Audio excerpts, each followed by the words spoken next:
missionaries in a foreign field. For some reason I can't explain. Once you go, there was never an honest word. That was when I ruled the world.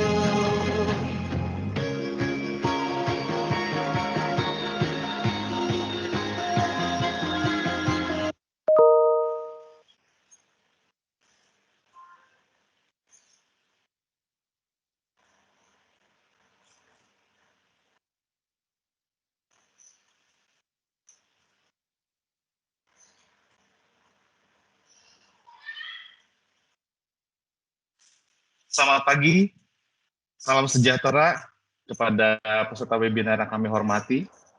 Terima kasih atas kehadirannya di acara webinar Metadata dan Amazon Web Services 2021. Perkenalkan, saya Sigfredo, Product Marketing Amazon Web Service Metadata yang memandu Anda acara dimulai sampai closing. Untuk kelancaran acara ini, mohon bantuannya untuk dipastikan mikrofon Anda dalam kondisi termute. Apabila ada pertanyaan dari sesi yang di-deliver, silakan langsung menanyakan di chat. Pertanyaan Anda akan segera kami respon.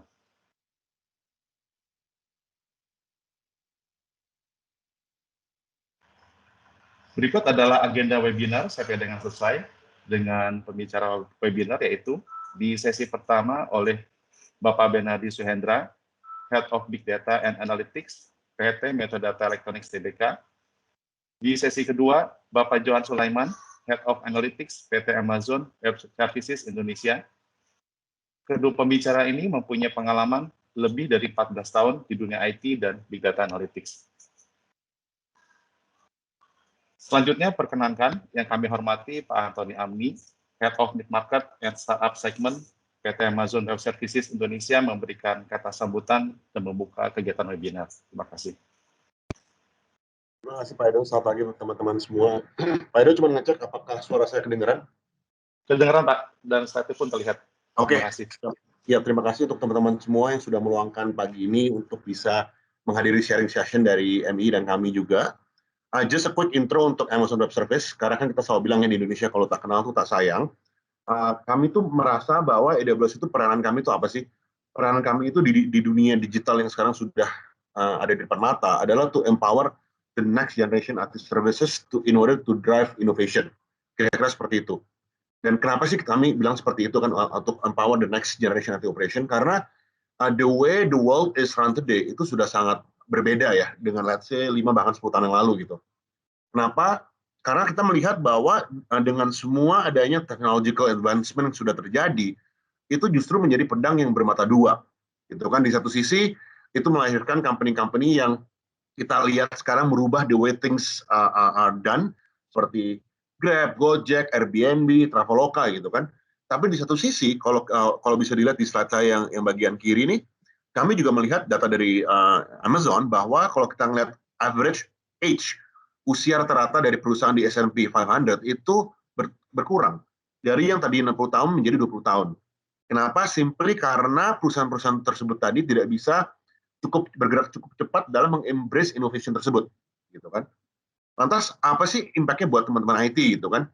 Kami selalu bilang bahwa sekarang kita melihat bahwa trennya bahwa dari budget teknologi itu 50% itu sudah di-push untuk menuju marah inovasi. Padahal kalau kita lihat kenyataannya business as usual itu kan makin kompleks ya dengan makin beragamnya infrastruktur dan aplikasi yang harus kita jalankan gitu. Dan yang terakhir, tren yang paling kanan ini kita lihat bahwa sekarang tim teknologi atau tim IT itu sekarang trennya juga sudah di-push untuk menjadi differentiator maker gitu kan. Ujung tombaknya itu justru ada di teknologi.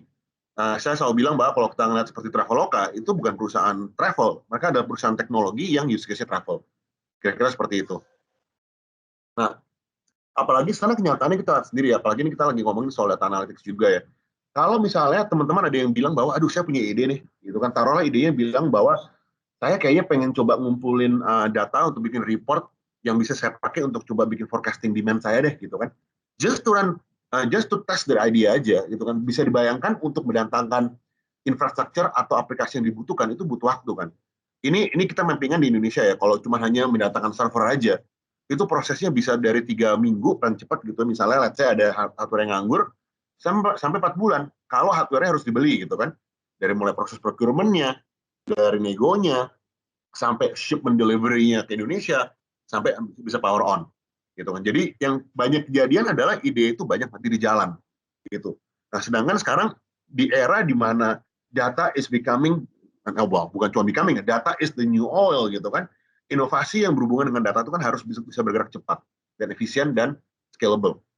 Nah, itu kenapa kami banyak melihat sekarang company-company di Indonesia, dan nggak cuma yang startup ya, dari berbagai macam industri dan lini, itu sudah mulai mengembrace cloud computing seperti AWS. Apa sih konsep cloud computing? Sebenarnya kan gini kan, cloud computing itu adalah on-demand delivery model of technology resources, gitu, baik server, compute, server, database, analytics, AI, machine learning, over the internet. Jadi siapapun yang punya internet bisa menjangkau dengan sistem pembayaran yang pay as you go dan on demand, gitu kan. Implikasinya apa sih? Pertama, jadinya nggak ada lagi heavy upfront capex. Kalau tadi misalnya ada contoh, misalnya, aduh saya pengen ngetes nih bikin model untuk bisa memforecast demand saya, gitu kan. Nggak ada lagi harus beli gede-gede dulu investasi hardware besar, BI tool yang mahal, gitu kan. Karena semuanya on demand, gitu. You pay for what you use. Nanti juga sambil menelusuri AWS akan kelihatan, gitu kan. Kami itu charging bisa per detik, gitu kan. Kalau kita ngomong data warehouse juga bisa per detik, per jam. Kalau kita bilang machine learning, gitu kan, kita lagi mau nge-train model, ya bayarnya ketika model lagi di-train, gitu kan, which is paling seminggu sekali, gitu kan, jalan 3 jam, bayarnya cuma 3 jam. Udah gitu di cloud seperti AWS itu kami juga punya konsep namanya auto scaling, gitu kan. Apa sih namanya auto scaling? Auto scaling itu jadi gini, kalau misalnya bayangkan lagi Harbolnas ya 11 12 gitu, mungkin untuk company seperti Traveloka, gitu kan, ketika lagi normal traffic, mereka nyiapin untuk aplikasinya VM-nya 2 cukup deh, gitu kan. Tapi begitu promonya di-hit, gitu kan, dan trafficnya naik, yang akan dilakukan by the virtue of auto scaling adalah VM tadi akan mereplikasi dirinya, menambah dirinya sendiri, gitu. Ketika nanti trafficnya turun, dia juga akan otomatis mematikan dirinya sendiri. Jadi nggak perlu pusing-pusing lagi harus mempredik capacity seperti apa, gitu kan, dan bahkan benar-benar mengikuti dengan traffic yang ada, gitu. Jadi kalau dilihatnya di bagian slide saya yang bagian kiri, gitu kan, dengan adanya cloud computing seperti AWS, you no longer need to forecast or predict capacity, gitu. Jadi nggak ada lagi investment yang kebuang, gitu kan. Jadi kalau bisa dilihat nih, kalau beli on-prem itu kan dari depan harus beli gede-gedean dulu ya untuk 3 tahun ke depan minimal. Itu kan sayang buang-buang uang.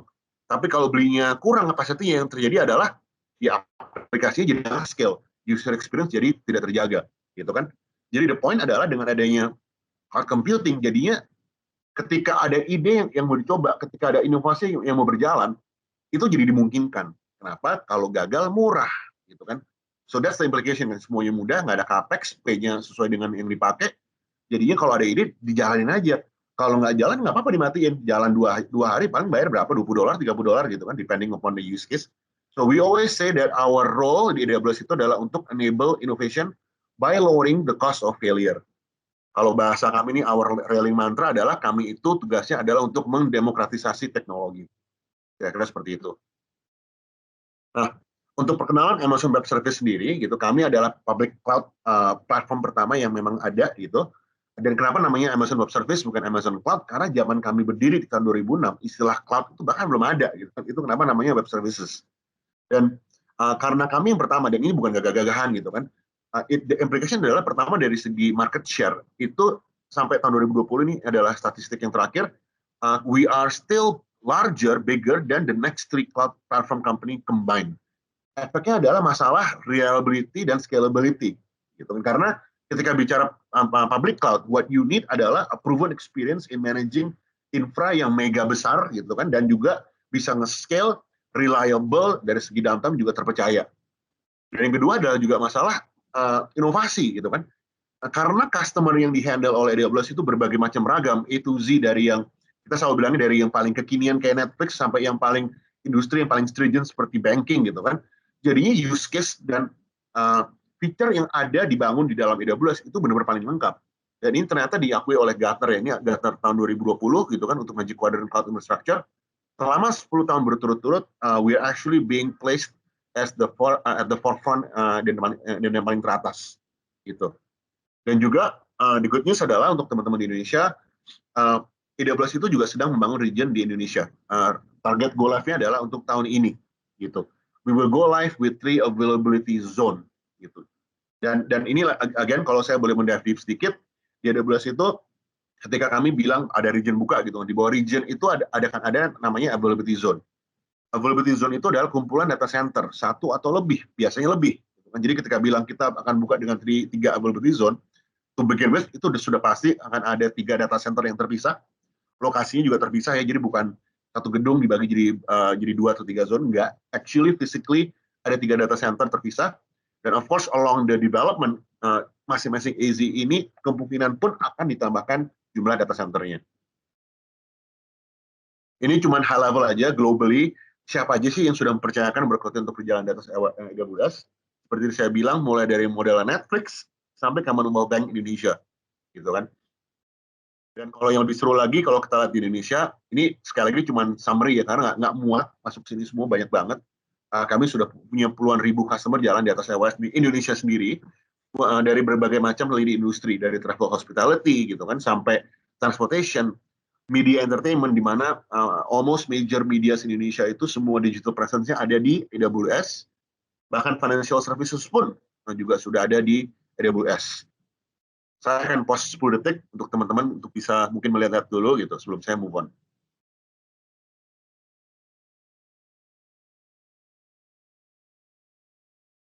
Ya, gitu kan. Yang terakhir di Indonesia sendiri tim kami itu sudah lebih dari 90 orang gitu kan. Almost more than half adalah solution architect.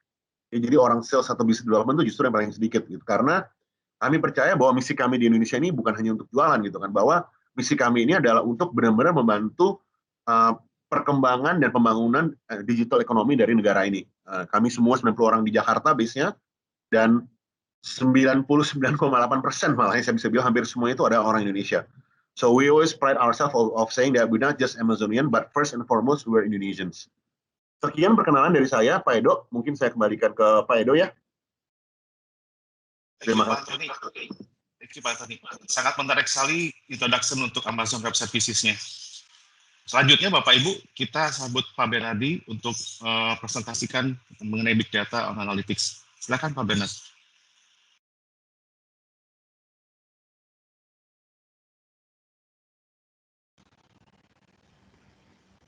Oke, terima kasih Edo. Oke, suara saya sama slide sudah terdengar dan terlihat ya?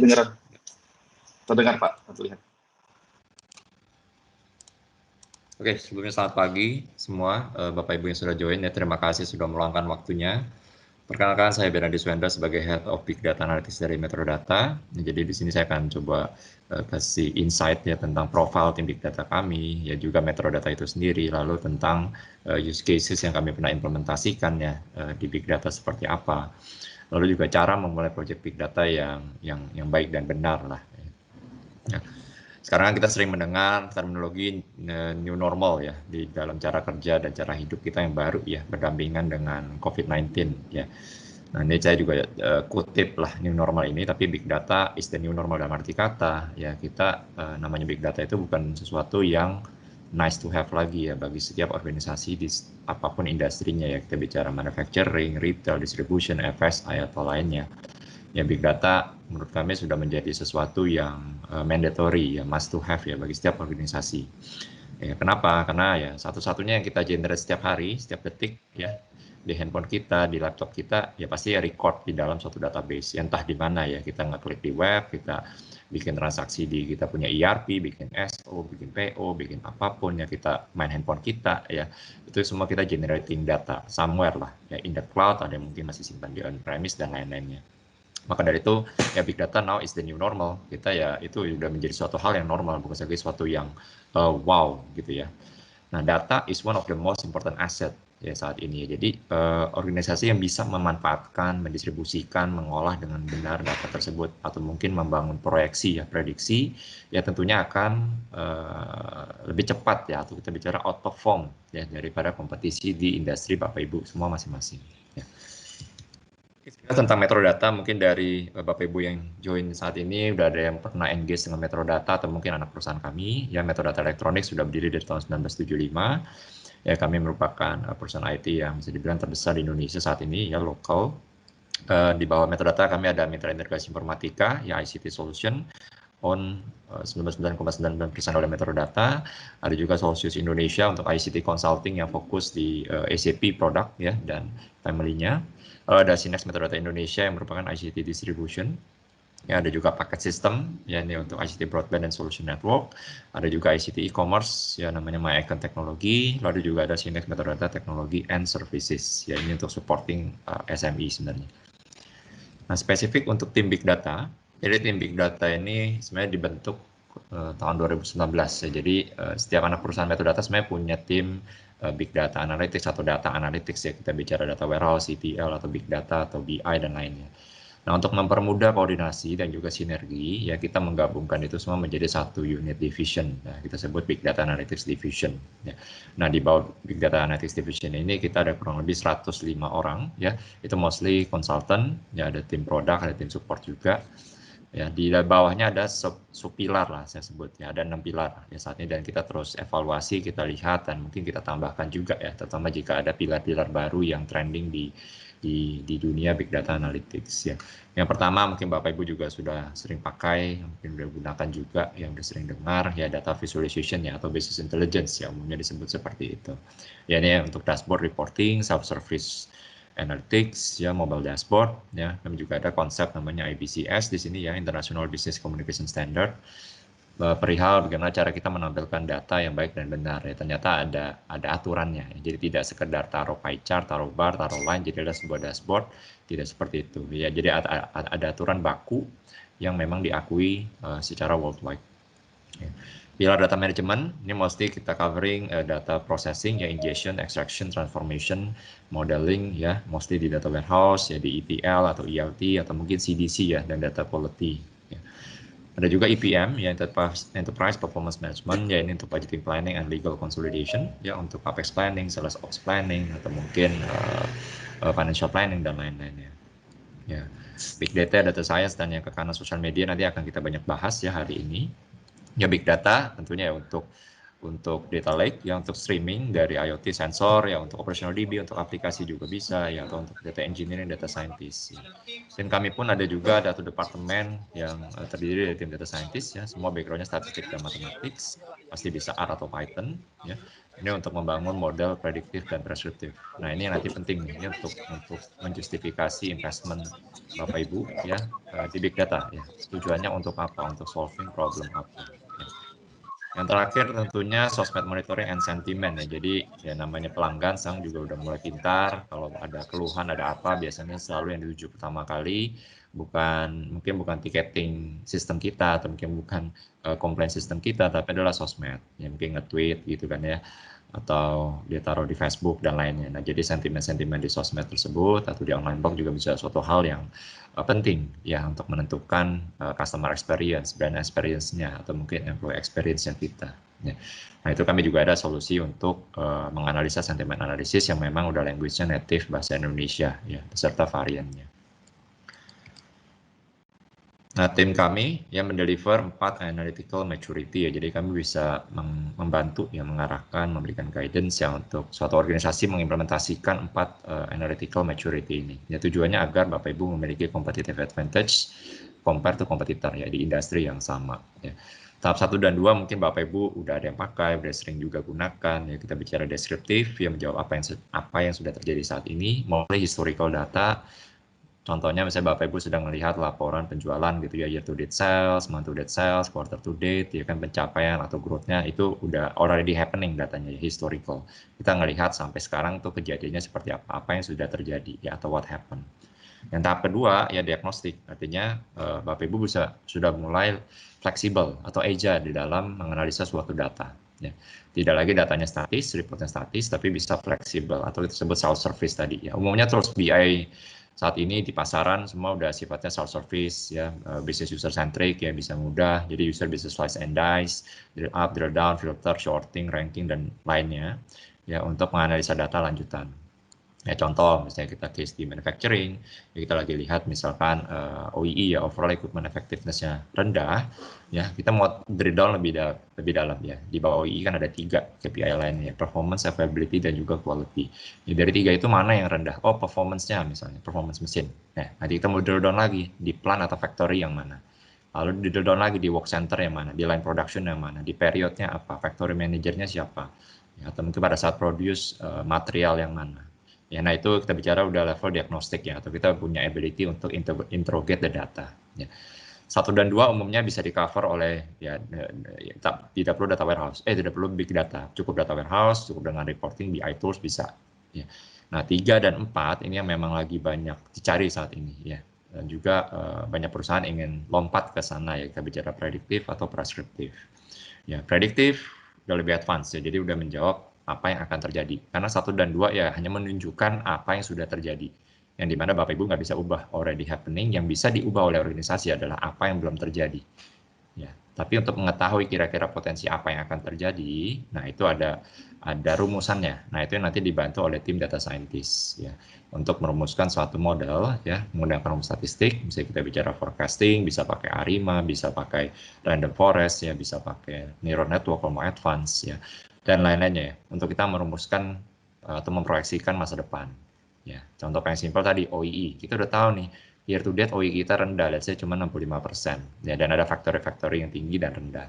Ya, next-nya kan kita perlu tahu OEE ini bakal tetap jatuh sesuai pola pattern kita saat ini atau akan naik. Ya, nah forecast OEE atau mungkin forecast production volume, production achievement, atau forecast inventory itu ada di yang nomor 3, predictive analytics. Ya, tentunya kita bicara predictive analytics ya, konsepnya ya machine learning ya, mesin perlu belajar dari data historical. Semakin banyak data histori Bapak Ibu punya, dia akan semakin banyak belajar, tentunya hasilnya kemungkinan besar lebih akurat.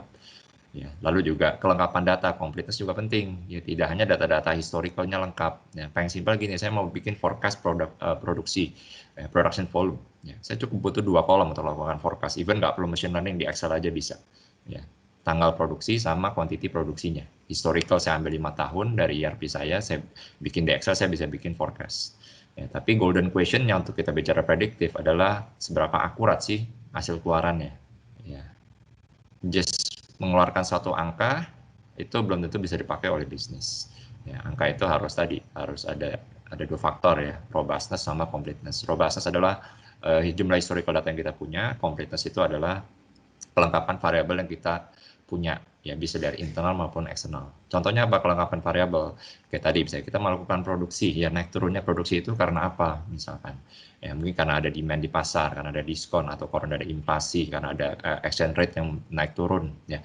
Atau mungkin ada seasonal trend, ya hari libur, mau lebaran, mau tahun baru. Nah itu faktor-faktor yang mungkin tidak atau belum dicatat di ERP kita, ya, atau mungkin sistem operasional kita. Nah, itu yang perlu ditambahkan ke dalam tadi modeling machine learning-nya agar si mesin ini lebih pintar dan lebih akurat lagi dalam memberikan forecast. Itu baru satu contoh forecast.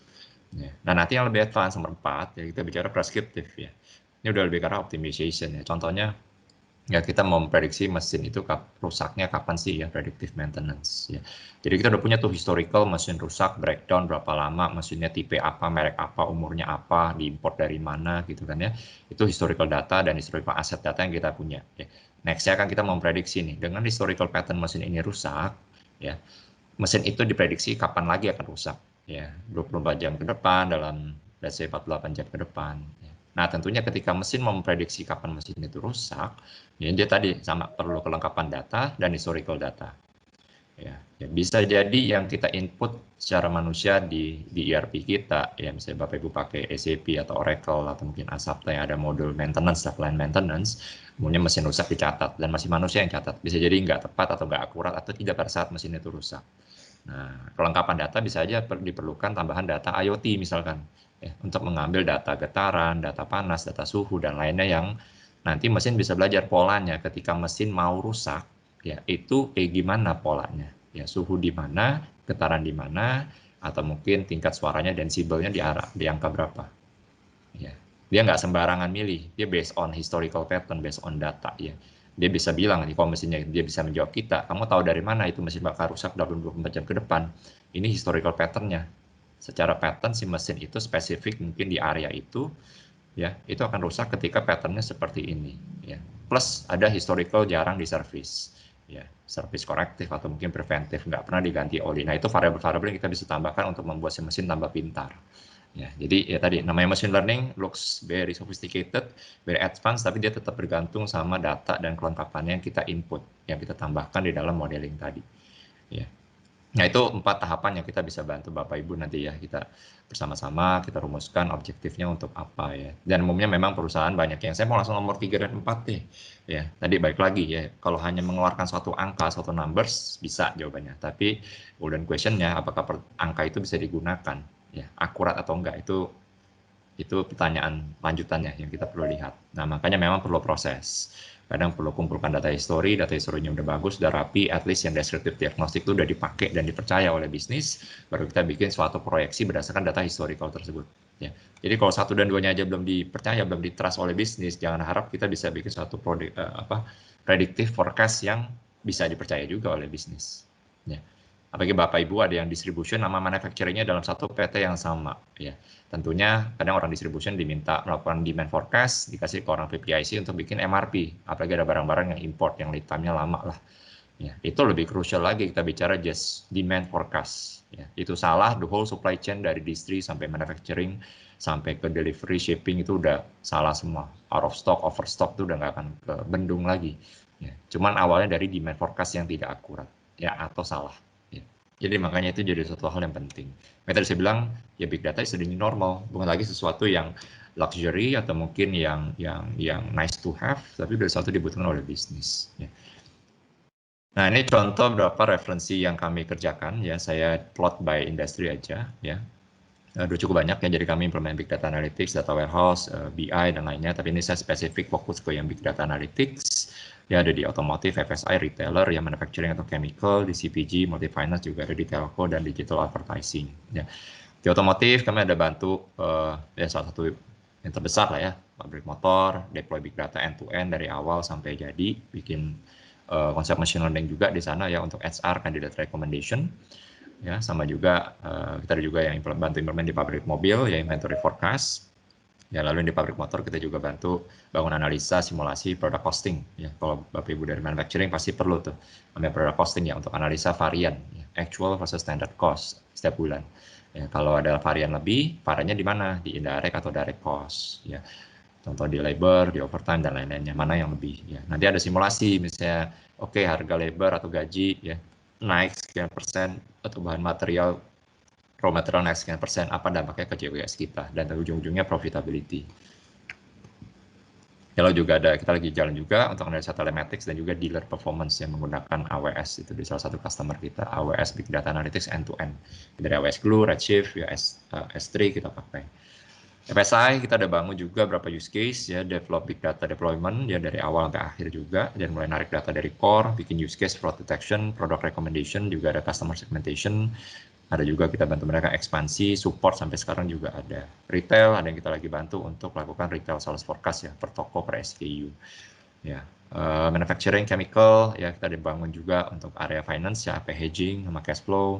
Lalu juga lagi project IoT ya, streaming waste factory, sama bangun order tracking ya dari SODO, delivery sampai AR ya, dan sales forecast ya. CPG kita ada bangun juga image detection ya menggunakan deep learning. Jadi mungkin Bapak Ibu sejadi ada yang dari consumer product gitu ya, ada custom salesman yang canvassing ke customer, dia foto, nah fotonya itu kita bangunkan deep learning model untuk mengenali jumlah SKU milik organisasi tersebut di foto tersebut. Ya, sebelumnya itu dilakukan manual, jadi ada foto orang admin yang hitungin 1, 2, 3 di dalam foto. Ya, itu sangat rentan akan error ya, dan juga salah ya, yang tidak akurat ya. Multi finance ini kita lagi jalan juga, telco kita ada bantu deploy dan juga support ya sampai saat ini. Ya, ini berapa referensi aja dari customer kami ya, dan juga use cases-nya yang penting. Nah, tentang data itu sendiri ya, nah data kalau kita pecah jadi dua ya, ada dua bagian besar sebenarnya. Kita bicara experience data dan juga operational data ya. Operational data nih yang common, business as usual, yang mungkin Bapak Ibu udah sering in touch ya, kita bicara ERP, CRM, supply chain data ya, HR data, spend management dan lainnya. Kita bikin SO, sales order, bikin BRP, OGR ya kan, movement inventory, stok antar gudang dan bla bla bla, itu ada semua di operational data yang kita bisa tarik dan udah terstruktur lah udah simple. Ya kita mau bikin analisa sales, inventory, aging, lainnya, jawabannya bisa ya historically. Tapi ada juga data-data yang mungkin belum dicatat di ERP kita atau di sistem internal kita. Nah itu data-data yang mencatat ya pengalaman si pelanggan kita atau mungkin karyawan kita, ya experience data, ya atau tadi komentarnya mereka, sentimennya mereka, ya behavior-nya mereka dan lain-lainnya, brand experience ya mungkin itu dicatat adanya di sosial media atau ada di web atau data tentang market ya, trending ya, weather dan lainnya yang tidak kita catat ya. Jadi kita sebut X dan O data ya. Nah itu kita perlu gabung, combine menjadi suatu analisa yang bermanfaat dan berguna. Ya bisa jadi tadi model machine learning memerlukan tambahan data-data yang tidak dicatat di ERP kita. Ya. Nah inilah yang kita sebut ya, ya more data than ever before ya. Tidak hanya data internal tapi external data yang kita bisa manfaatkan. Ya. Nah kalau bicara spesifik ke big data, umumnya mungkin Bapak juga sering dengar ya kita bicara ada yang bilang 3V, 4V, 5V. Ya ini saya cukup kasih 3 dulu ya, volume, velocity dan juga variety-nya nih yang sumbu X ya, sumbu Y, volume dan velocity. Ya. Yang bulatan biru tua ini anggap yang ini adalah data transaction-nya Bapak tadi ya, operasional ya, ERP, CRM dan lain-lainnya yang kita handle sendiri ya di dalam in control kita. Ya yang biru muda ya ini ya di luar yang core transaction ERP lah, kita ada barcode system ya, mungkin ada delivery system di luar ERP dan lain-lainnya. Nah yang biru paling muda yang paling besar nih lingkarannya ya, ini data-data mungkin yang dari sensor, RFID ya, dari mobile, location, dari sosmed yang kita nggak pernah capture saat ini ya. Jadi size-nya jauh lebih besar ya dan variasinya lebih banyak ya. Nah ini yang kita perlu grab ya. Nah itu tujuannya ada big data atau sering disebut sebagai data lake. Any kind of data, terstruktur, tidak terstruktur, ataupun semi-structure, ya kita bisa simpan dan kita bisa olah. Ya, tujuannya untuk apa? Untuk melengkapi analisa tadi. Yang tadi saya bilang ya, machine learning very sophisticated, tapi semua depend on robustness sama completeness data yang dia olah, yang dia analisa, yang dia model, yang dia train. Ya, tanpa adanya itu hanya sekedar rumus statistik untuk menghasilkan suatu angka, tapi nggak bisa dipakai untuk bisnis. Ya. Dari data sampai kita bisa pakai, sampai ke orang bisnis bisa take action ya untuk menjual sekian, oh saya harus PO ke vendor supplier adalah sekian, ya saya harus simpan adalah sekian, saya harus service mesin yang akan rusak di line production yang ini, ya itu prosesnya panjang. Ya, jadi dari data, information, insight sampai action, sampai akhirnya mengenerate value buat organization. Dan inilah proses yang kita perlu lakukan. Ya, tidak serta-merta tadi kita punya data bisa langsung dipakai untuk take action, nggak bisa. Ya, dia perlu diolah. Ya, ibaratkan sebagai kita punya dapur, kita punya bahan-bahan makanan mentah, kita punya daging sapi, punya daun bawang, punya garam, punya lada dan lain-lainnya, ya kan? Ya ada ukuran takarannya, ya kan? Dan nama masaknya kita perlu lakukan. Nah itu prosesnya, proses memasak. Sampai akhirnya bisa disajikan. Contoh jadi nasi goreng kambing lah, yang super pedas untuk saya misalkan di meja, ya dengan baik, rapi dan benar. Nah penampilan di mejanya itu udah di ranahnya BI nanti. Tapi pada saat proses memasaknya, nah itu yang kita perlu lihat. Itu proses yang lamanya atau panjangnya, yang jangan sampai salah atau kurang tepat. Cara mulainya, ya umumnya memang kita bicara either project big data atau data warehouse atau data analytics lah, whatever it is. Ya ujung-ujungnya nanti tampilnya adalah keluaran sebuah dashboard atau report lah. Mau datanya historical atau mau menunjukkan predictive, forecast dan lainnya, pasti akan ada sebuah dashboard. Ya kalau di AWS ada namanya AWS QuickSight atau mungkin Bapak Ibu pakai BI lain di pasaran seperti Tableau, Power BI. Umumnya hasil result finalnya akan ditampilkan di sana. Atau mungkin di mobile apps ya dan lain-lainnya. Tapi pada saat kita mau mulai ya jangan dimulai dari dashboard apa yang mau dibentuk dulu. Ya, tapi apa yang Bapak Ibu mau ukur, apa yang Bapak Ibu mau solving tadi, ya. Ukurannya itu biasa ya KPI, Key Performance Indicator, atau kita sebut bisa juga ada yang bilang use cases. Ya contoh KPI tadi overall equipment effectiveness, downtime mesin, ya downtime KPI-nya, ya use case-nya kita mau reduce the downtime. Ya OEE juga sama, itu ukuran KPI-nya, ya overall equipment effectiveness percentage. Ya. Nah, tadi use case apa? Oh, kita mau meningkatkan OEE, jangan sampai rendah. Ya, objektif bisnisnya itu. Ya. Atau yang namanya defect per million opportunities. Misalnya Bapak Ibu ada yang deploy Six Sigma di manufacturing-nya, ya. Ini juga penting ya, defect per million opportunities. Ya. Atau mean time to repair, mean time to failure dan lain-lainnya. Nah, ini harus ditentukan dulu. Goal-nya untuk apa? Improving OEE, ya reducing downtime contohnya. Ya reducing DPMO misalkan, ya increasing productivity misalnya. Reducing inventory aging untuk spesifik material misalkan. Ya, contohnya seperti itu. Nah, setelah tadi ukuran tadi atau use cases, ya kita perlu lihat perspektif ya. Mungkin kalau yang paham data warehouse biasa disebutnya dimensi ya, tapi saya lebih suka perspektif ya. Kita bicara OEE misalnya overall equipment effectiveness, saya mau lihat berdasarkan apa? Work center, line production, factory, periode dan lain-lainnya. Ya, product manager dan itu sampai level granularity atau level data detail paling kecil ya. Jadi nanti dari satu KPI, satu OEE ini ya Bapak Ibu bisa analisa, slice and dice, drill down, drill up, ya filter sorting, even bikin puluhan report dari single data model atau single KPI atau single use case. Ya, contoh ini OEE di bawahnya ada sub KPI-nya performance, availability, quality. Ya, saya mau lihat nanti di dashboardnya gitu ya, mau by plan, terus di slice lagi by work center. Saya mau lihat trend by line chart di periode. Saya mau lihat plan manajernya siapa dan lain-lainnya bisa. Ya. Nanti dari ini historical, saya mau bikin forecast OEE based on data model ini, ya jawabannya bisa juga. Ya, jadi even single KPI bisa generate banyak report, belasan, even puluhan report. Nanti perspektif yang sama ya dipakai oleh KPI lain. Kita bicara production volume akan pakai KPI plan yang sama. Kita nggak remake, nggak remodel, ya, tapi kita reuse. Ya. Jadi ntar ada matrix antara KPI dengan perspektifnya tadi. Ya, either dia mau ditampilkan hanya historical atau forecast, itu bisa doable dilakukan. Ya. Setelah dua ini tadi data model dibangun, dibentuk, sumber data, tabel kolom, formulasi, baru masuk ke analytics-nya tadi yang saya bilang ya. Kita mau bicara deskriptif aja, diagnostik aja cukup, atau mau sampai prediktif, ya saya mau forecast OEE saya mau forecast saya punya downtime dan lain-lainnya, ya itu jawabannya bisa. Ya. Selanjutnya, use case ya, use cases tadi yang lebih lengkap, manufacturing ya, kita bicara manufacturing secara lengkap.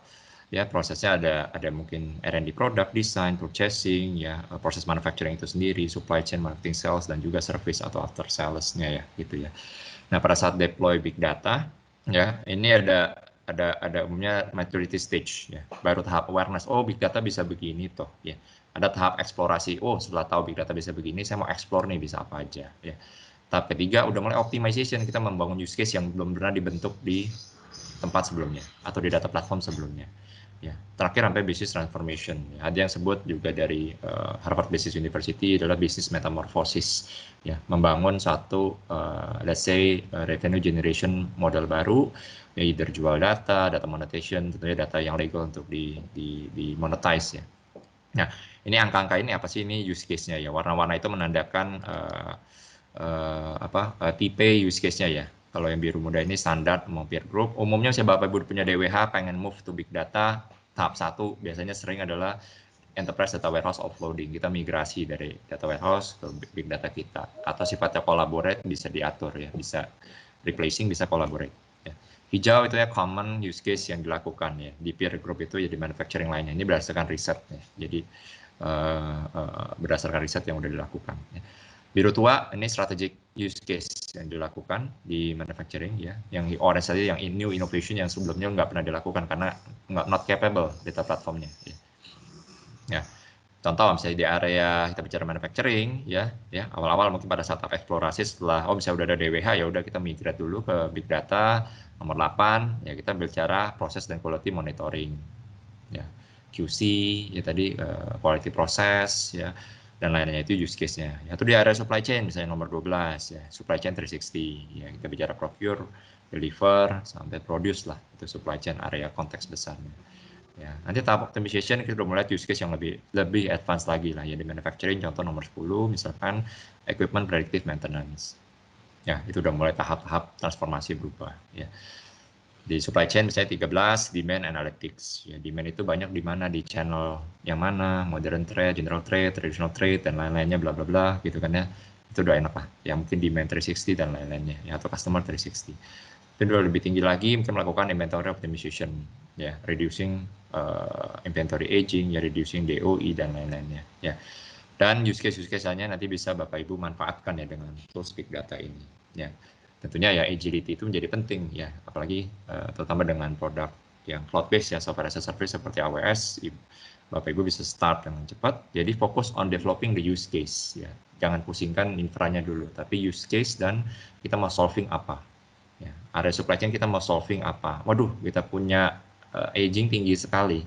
ya turnover kita juga kurang bagus itu. Ini bagaimana ya? Berarti kalau aging tinggi bisa jadi satu, kita dari demand-nya aja kita udah salah waktu memprediksi. Jadi pada saat kita forecast itulah kita forecast barang-barang yang tidak akan laku terjual karena kurangnya data, ya kurangnya metode yang baik dan benar. Ujung-ujungnya tadi saya bilang supply chain-nya yang ngawur. Jadi orang produksi PPIC memproduksi barang yang sebenarnya tidak akan laku atau jarang laku atau lama laku. Jadi ujung-ujungnya apa? Aging jadi tinggi ya. Kalau aging tinggi, inventory ya nanti ujungnya ke financial statement kita juga. Ya inventory handling cost dan lain-lainnya. Ya. Nah itu kelebihan ya dengan kita memanfaatkan teknologi yang udah ada di cloud ya seperti AWS ya, software as a service, fokus on the use case, fokus on how to deploy, fokus untuk generating the business benefit ya. Setelah dari saya ya, big data analytics is the new normal in business ya, ada beberapa tahapan ya, all type of data ya tentunya ya, tipe data apapun ya, semi structure, terstruktur, unstructure, semua tipe analisis tadi ada 4 sudah disebutkan, descriptive, diagnostic, predictive dan juga prescriptive. Semua tujuan ya, kalau kita bicara data warehouse tujuannya cuma satu, untuk reporting. Tapi kalau bicara data lake big data bisa banyak macam. Ya, itu mau buat tempat file storage penyimpanan, buat untuk kebutuhan data analytics, buat data engineering, buat operational DB, buat aplikasi nanti jawabannya bisa. Ya untuk archiving data itu juga bisa. Ya, future proof foundation ya tadi ya karena kita platformnya ini bisa mengcapture semua jenis data ya, jadi tidak perlu gonta-ganti ibaratnya. Ya di dalam ekosistem AWS pun udah lengkap ya. Jadi kita tinggal ya pakai sesuai dengan kebutuhannya aja. Oh, tahap 1 belum perlu streaming ya, kita nggak perlu pakai komponen AWS yang khusus untuk streaming, contoh Kinesis. Oh, tahap 1 kita baru pakai objek store-nya aja, ya misalnya S3 plus Redshift nih, sama mungkin QuickSight-nya ya untuk analytics tahap 1. Ya. Oh, tahap 2 saya udah mau bikin prediktif ya, saya tambahkan penggunaan untuk SageMaker. Untuk tim data scientist kita bangun model prediktif. Contohnya seperti itu. Setiap line of business ya, semua bagian sales, marketing, supply chain dan lainnya, dan tentunya semua users ya. Nah itu aja dari saya ya, terima kasih. Sebenarnya saya lanjutkan ke Edo ya. Terima kasih Pak Benadi. Demikian sesi pertama yang dipaparkan oleh Pak Benadi Suhendra, Head of Big Data Analytics PT Metrodata Electronics. Untuk pertanyaan Bapak Ibu bisa di chat box, nanti akan kami bantu jawab. Selanjutnya kami akan melanjutkan di sesi kedua yang dipaparkan oleh Pak Johan Sulaiman, Head of Analytics PT Amazon Web Services Indonesia. Silakan Pak Johan. Baik, terima kasih Mas Edo, dan thank you juga buat Mas Bernard. Tadi saya banyak belajar dari pemaparannya ya. Ini saya sekarang mau share screen. Apakah sudah terlihat screen-nya?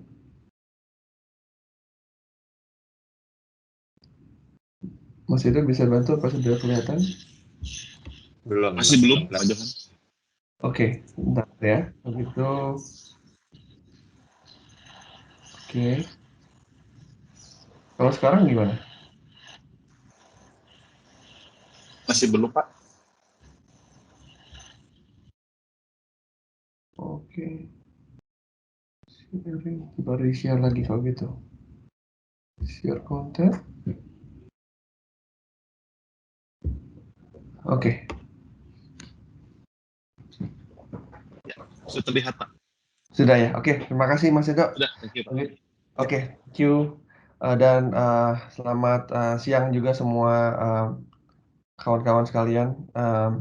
Saya mau lanjutkan tadi beberapa poin-poin penting dan bagus dari Pak Amni dan Pak Bernard juga ya. Mungkin saya sharingnya lebih ke beberapa learning sebetulnya, dan juga sharing public customer experiences yang kita temukan di industri, spesifiknya industri manufacturing, ketika kita berbicara topik analytics dengan AWS. Jadi semoga ini bisa ada beberapa hal yang bisa di take away juga dalam sharing saya berikut. Sedikit mengenai saya, background saya sebetulnya background-nya berawal dari finance, lalu ada management information system background, dan baru pelan-pelan masuk ke data ya. Dan datanya itu pun awalnya sih masih lebih ke traditional data warehousing yang enterprise performance management sebetulnya di berbagai industri seperti banking. Dan betul-betul baru full swing pindah ke full big data tuh tahun 2018.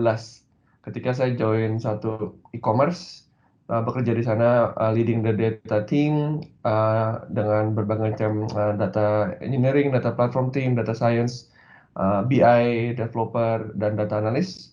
Dan baru setelah itu saya sekarang bekerja di Amazon Web Services dan kira-kira seperti itu. Nah, jadi kalau saya mulai mungkin dengan pertanyaan dulu sebetulnya, karena kok background itu yang saya akui belum terlalu banyak berhubungan dengan manufacturing sebelum join Amazon sebetulnya. Kalau gitu awalannya apakah e-commerce dan manufacturing itu sangat berbeda ya sepertinya industrinya? Jadi ini satu pertanyaan yang kalau saya memberikan knee-jerk reaction gitu ya, kayak first response, mungkin jawabannya ya beda banget lah. E-commerce semua nggak punya aset, nggak punya pabrik gitu kan ya. Dan dia jualan online, aset-asetnya semua digital dan server. Sedangkan manufacturing tentu harus berhubungan dengan pabrik dan berhubungan dengan proses yang sangat kompleks, mesin-mesin dan percepatan equipment processing yang perlu setup yang lama dan planning yang sangat jauh ke depan gitu ya. Nah, tapi sebetulnya ternyata jawabannya masih ada persamaan antara dua industri ini yang at first blush berbeda.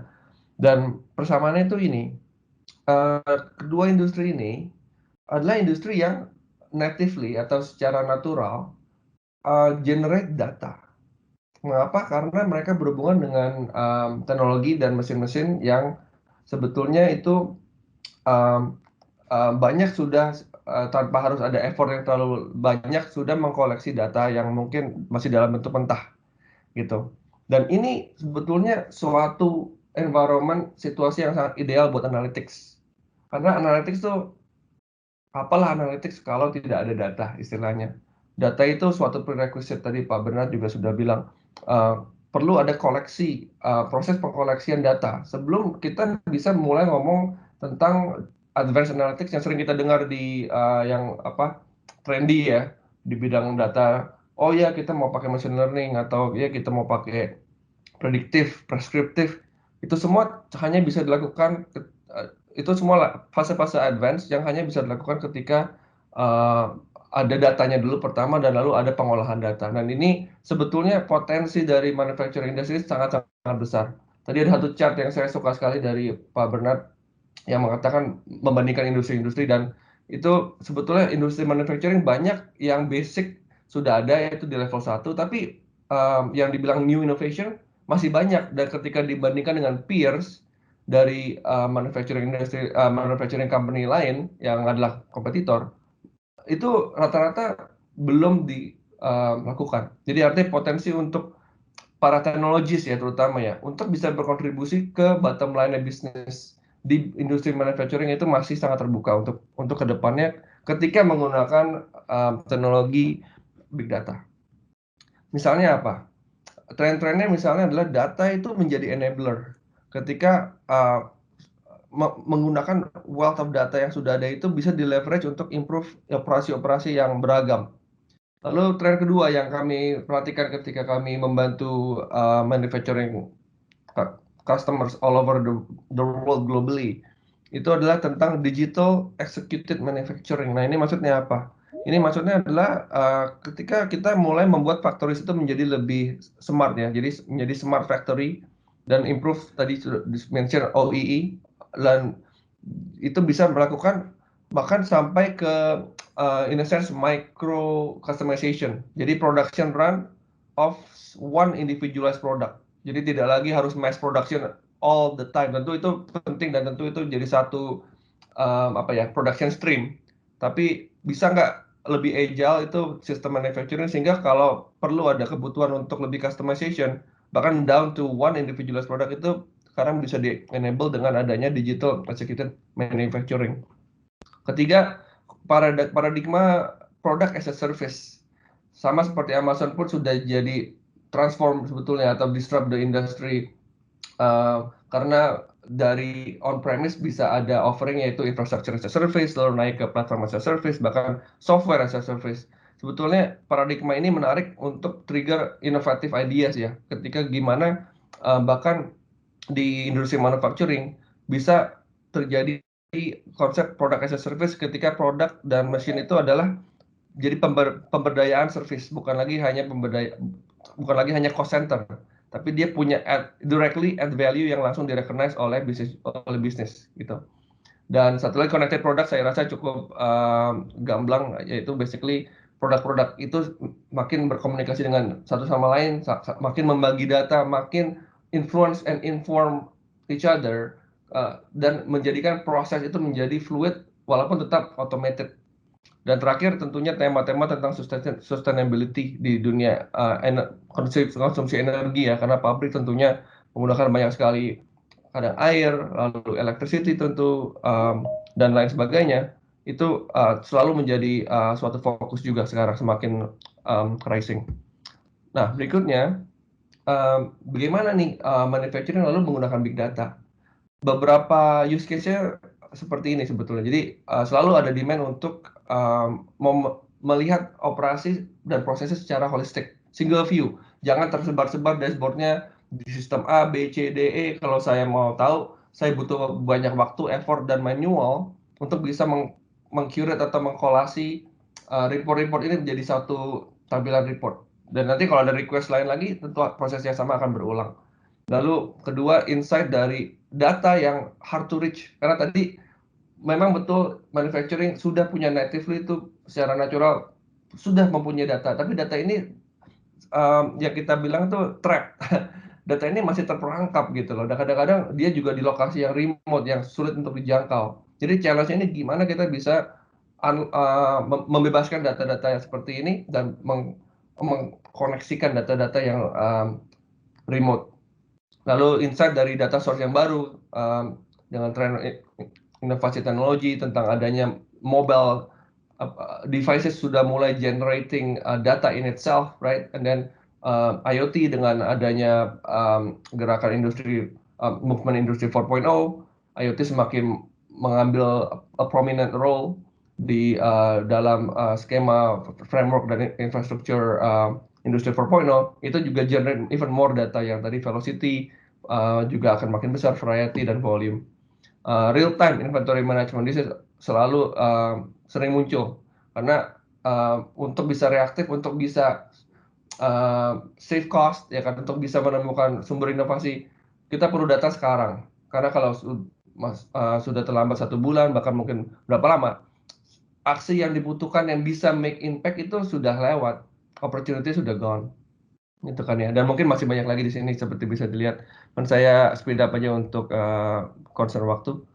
Nah, jadi what is good look like? Jadi dari kembali ke Amazon customer itu apa yang sebetulnya use case yang ternyata mereka pahami sebagai it's a good fit, ya kan? Karena tentu ada konsiderasi selain technical consideration, tentu ada consideration dari apa-apa yang banyak mendapat buy-in dan sponsorship dari senior management. Nah, kita coba kumpulkan jadi top 4-nya itu seperti ini sebetulnya. Pertama, simple, bukan suatu barang baru, yaitu dashboarding untuk operational insight dan production efficiency. Tapi kuncinya tadi itu, bisa nggak single view dan bisa nggak real time. Nah, itu kata-kata kuncinya. Lalu kedua, predictive failure. Jadi, which means less fire drill dan lebih planning. Lebih ada planning, lebih ada persiapan, dan lebih ada pengadaan. Kalau failure-nya diantisipasi akan cukup besar, tentunya pengadaan tim yang akan melakukan maintenance, cleanup, repair itu sudah disiapkan di awal, dan less fire drill occurrences ya yang selalu create issue. Ketiga, machine learning. Memang ini tren, tapi memang this trend is gonna be here to stay. Karena memang pattern matching capability yang diproduce oleh machine learning sudah terbukti akurat dan sudah terbukti continuously improving dengan berjalannya the usage of the data itself. Data semakin dipakai sebetulnya semakin increase value-nya kan ya. Jadi machine learning juga masuk ke dalam atribut yang sama. Dan selain itu bahkan internally model itu semakin data diperbanyak, labelingnya diperkuat, maka predictive power dia juga semakin akurat. Lalu terakhir, bagaimana kita bisa digitally connect the frontline worker. Jadi orang-orang yang pekerjaan-pekerjaan di lapangan, bagaimana kita juga bisa enable and empower mereka ketika mereka melakukan tugas-tugas mereka yang very specific, very mechanics, dan bahkan very kompleks ya, in a sense. Itu bisa jadi diperbatukan ketika ada informasi dan data yang disampaikan ke mereka untuk decision making value chain itu di push down bahkan sampai ke frontline worker. Itu very very powerful karena mereka yang tahu situasi, mereka tahu konteks, mereka human beings that have creativity, that have experience yang tidak bisa tergantikan oleh mesin. Kita mau enable mereka, kita mau push down, mereka bisa empower untuk bisa make decision. Contohnya misalnya ada konsep virtual andon ya kan. Kalau di manufacturing tentu andon cord. Nah ini kita mau bisa enable mereka juga bisa virtually pull the andon cord ketika mereka melihat sesuatu break in the process yang mesti stop the actual processing before something happen yang lebih besar atau lebih katastrofik. Apa dampaknya yang kita lihat? Nah, smart factory ini ternyata ketika kami sudah bekerja sama dengan customer, bekerja sama dengan partner seperti Metrodata untuk membantu customer untuk membuat inovasi-inovasi yang tadi sempat saya touch, impact-nya sangat-sangat besar. Ini slide yang salah satu slide favorit saya karena biasanya senior management atau decision maker pasti akan tanya, oke, kita mau approve project untuk enable our big data capability. We want to transform our data transformation. Oke, fine. Dan this is the amount of cost yang kita expect to invest. Tapi what will I get ya kan? ROI-nya itu apa gitu. Jangan seperti banyak proyek-proyek teknologi lain yang ternyata tidak terlalu terasa business impact-nya, fair or unfair ya. Nah jadi ini as far as KPI ini suatu data yang penting karena ini memang real data yang kita finding dari research dan dari our interaction with the customer bahwa KPI-nya adalah downtime reduction bisa dramatis sampai hampir setengah. Lalu defect reduction juga sama. New product introduction, jadi agility dan innovation juga bertambah dan balas karena cycle time dari release of new product itu berkurang dari 15 bulan menjadi 11 bulan. OEE improvement 16%. Inventory turn itu increase, jadi holding of inventory yang tidak bergerak itu menurun. Lalu terakhir energy use juga semakin efisien. Annual energy cost bisa turun dari $84 million sampai ke $6.9 million on average. Nah, sekarang mari saya rasa semoga sudah sepaham mengenai betapa potensi manufacturing industry sangat besar dan it's a source of excitement. Excitement for us from AWS, from Metrodata, dan sebagai partner kami tentunya. Dan untuk kami bisa bring a lot of value, enable and unlock a lot of value for the manufacturing customers. Tapi tentu kita mesti realistis dan tentu kita juga mesti lihat sisi koin yang sebelahnya yaitu apa challenge-nya before we even jump in gitu. From our finding, the challenge itu mungkin ada 3 hal. Pertama, gimana bisa link data satu sama lain. Karena again, ini tapi sebetulnya bahwa 96% manufacturer mengatakan bahwa data mereka itu masih belum dipakai secara maksimal. So yes, it's a challenge, but again, whoever can actually release the trap data, then dia bakal way ahead of the peers. Lalu kedua, data collected terlalu jarang. Jadi data itu 39% manufacturer mengatakan koleksi data itu tidak terlalu velocity-nya masih rendah ya. Dan itu suatu challenge. Dan ketiga, akses ke data. Gimana memberikan akses yang tepat karena tadi saya sempat lihat di chat ada pertanyaan mengenai security gitu kan ya. Tentu itu suatu hal penting. Banyak data yang mungkin confidential atau proprietary dan tentunya harus ada access management yang sangat robust dan resilient sehingga only give data at the right time to the right people at the right amount. Jadi, nah ketika kita melihat challenge-challenge ini, kita makin sadar, apalagi ketika industri manufacturing secara kebanyakan masih perlu untuk set up the initial foundation, seperti Pak Bernard tadi bilang.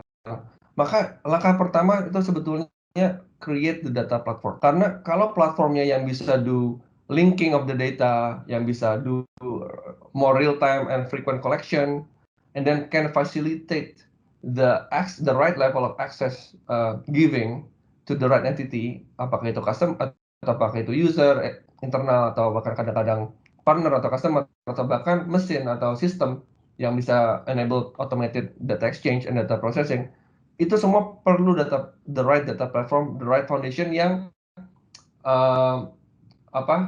stabil, yang reliable, cost effective, and future proof, right? Karena changes is gonna happen, and then scalability juga penting, ya kan? Dan bisa grow as the use case grow. Kalau ini tidak ada, tidak bisa leapfrog ke advanced analytics yang berikutnya.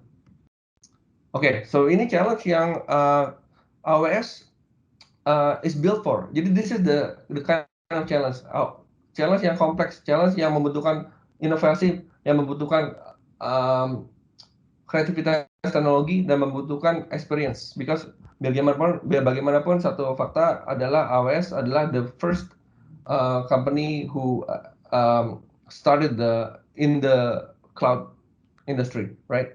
And then not only that, bahkan kita we were born from Amazon.com.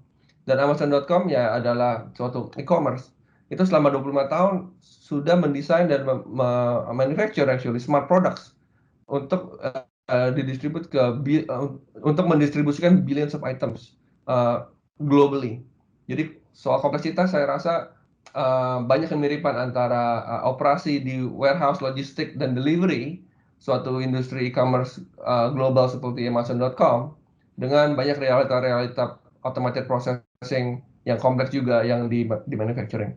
Dan penggunaan komponen-komponen juga sebetulnya banyak sekali overlap karena automation menjadi penting ketika kita dealing with this kind of complex systems dan massive amount of items. Jadi itu suatu prioritas, dan IoT penggunaannya juga suatu hal yang sangat penting dalam keseharian Amazon.com. Penggunaan machine learning dan AI pasti, robotics itu tentu, dan juga semua berlandaskan di dalam cloud sebagai core. Kenapa? Karena tadi kembali yang Anthony bilang di awal ya, scalabilitas, setup time yang minutes instead of weeks or months, cost effectiveness dan future proofing. That makes cloud a very very effective solution for the next generation analytics use case. Dan even dari segi transformation, Amazon terus berinovasi. Betul ini ya, pembelajaran kami. Dan ini secara direct sudah diaplikasikan ke banyak sekali customer, ratusan bahkan mungkin ribuan ya. Saya cuma bisa kasih contoh satu dulu, yaitu satu customer kami dengan public use case mereka, yaitu public list tadi yang saya share di sini on the screen. Georgia Pacific yang adalah mereka owned by Koch Industries, dan mereka perusahaan berbasis di Georgia, Atlanta di United States, dan mempunyai 150 fasilitas yang tersebar dan memproduksi ratusan ribu paper atau tissue roll setiap harinya di dalam fasilitas mereka. Proses pembuatan paper ini saya rasa pasti kawan-kawan juga cukup familiar. Itu sangat delicate dan kompleks gitu, karena proses itu kan papernya terus berlangsung dalam bentuk lembaran ya.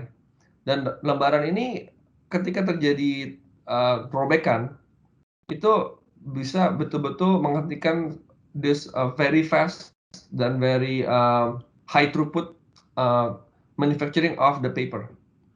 Dan ini kalau terjadi akan tentunya machine downtime, akan menghasilkan machine downtime, clean up, dan di reset up again. Diperkirakan Georgia Pacific itu sebelum menggunakan solusi AWS itu kehilangan potential revenue of $250,000 setiap hari. Jadi penting sekali untuk machine uptime ini tetap tinggi. Dan juga berarti artinya mereka perlu insight. Kenapa ini role-nya ini bakal break atau enggak sebelum sudah mulai terjadi tentunya. Nah, jadi untuk mendapatkan insight ini, challenging adalah ini perlu ada banyak sekali koleksi data yang beragam. Tentunya dari data mengenai penggunaan materi, the raw materialnya itu penggunaan seperti apa, lalu temperature dalam mungkin kondisi temperature seperti apa, dan kalibrasi mesin. Dan juga perlu ada knowledge dari expert tentang the particular usage of the machine dan the processes. Nah, jadi bagaimana akhirnya bisa di-solve ya oleh Georgia Pacific?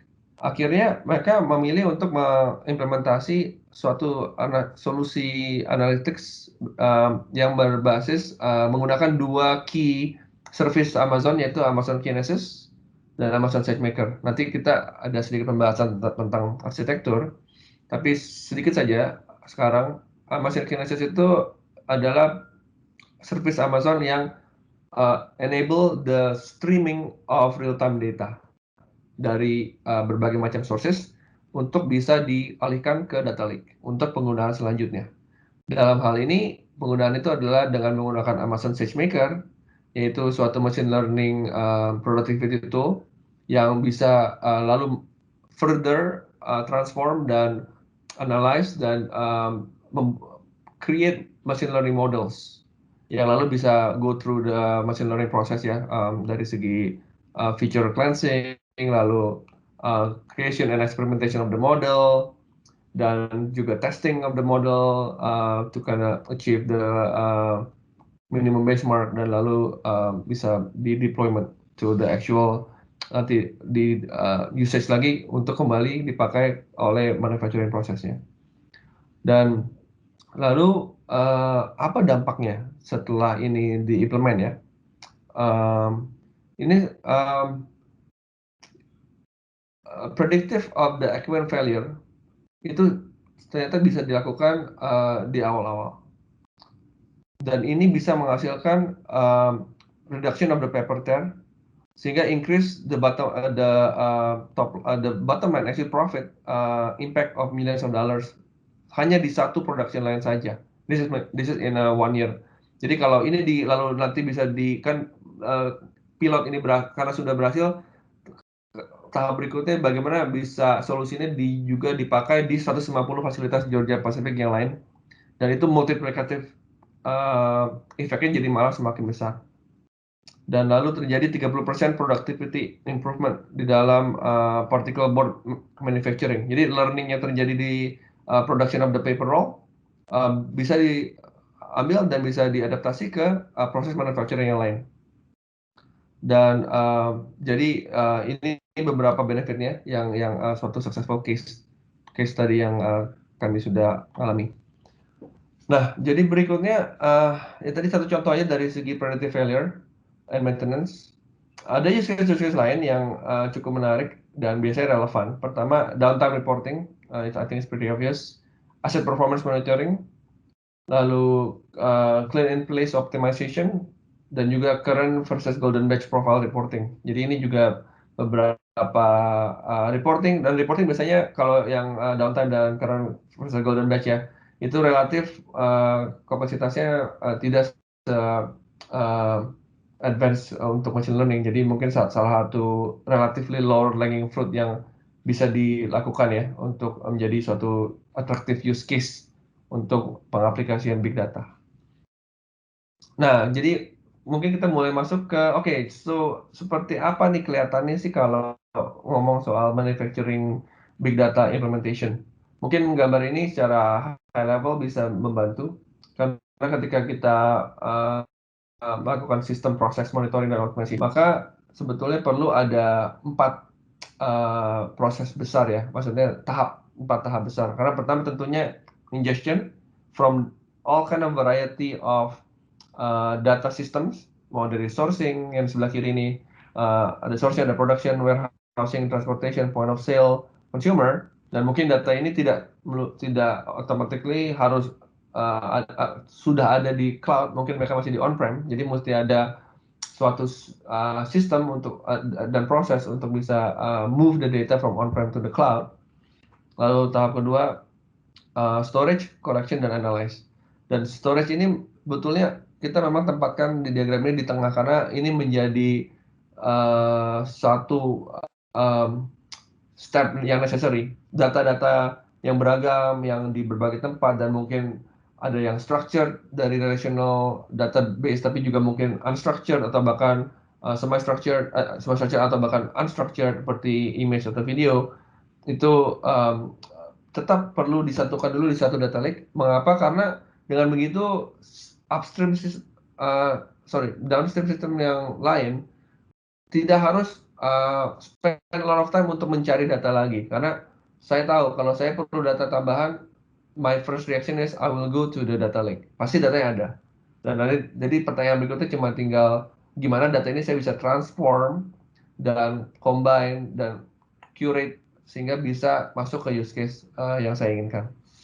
Dan tentunya the outputnya bisa ditemukan di dashboard, scorecard, operational BI report.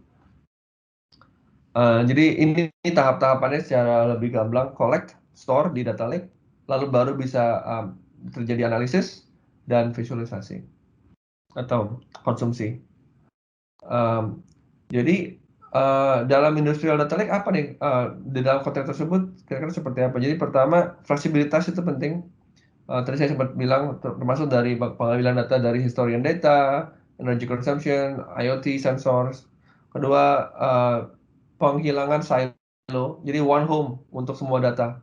Itu penting karena data itu semakin value-nya bertambah ketika dia cross pollinate, ketika dia tuh dikombinasikan dan dilihat bersamaan dengan data-data lainnya. Instead of the opposite, cuma satu data yang mungkin in itself tidak bisa generate pattern matching yang lebih tepat. Ketiga, ketika kita memasuki proses ketiga, itu proses analisa, disinilah diperlukannya the right analytical tools for the right job. Karena SQL query still powerful, many people knows how to use SQL, jadi perlu ada tool yang bisa accept SQL query dan return it in a very fast way, no matter seberapa masif data yang ada. Dan dalam hal ini Amazon punya Redshift, Athena, dan EMR yang bisa fasilitasi. Tapi bisa juga tools lain kalau misalnya ternyata perlu akses dan query data yang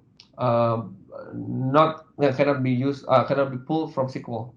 Misalnya dari dokumen DB, dari JSON format, atau bahkan tadi video, sound, text gitu ya.